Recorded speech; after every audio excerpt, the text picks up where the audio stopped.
kaibigan na sinasamahan siya sa pagtugtog ng gitara at pati na din sa pagkanta. Kaya ating tangkilikin ang musika ng Bicol.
Ang kantang Leron-Leron Sinta ay tungkol sa mga batang namimitas o nag-aani ng mga buwang pananim.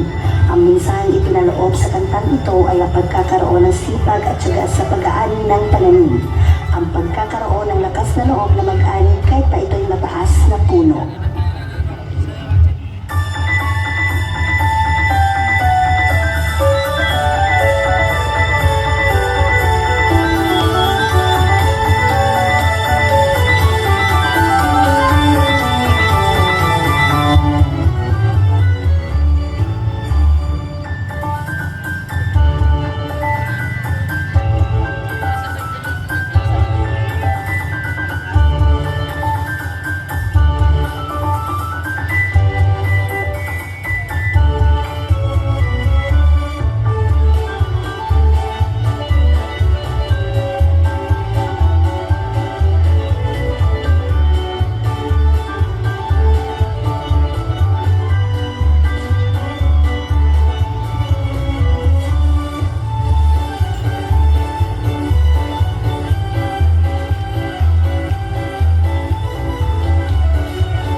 Ang tinikling ay ang sayaw na pambansa sa Pilipinas.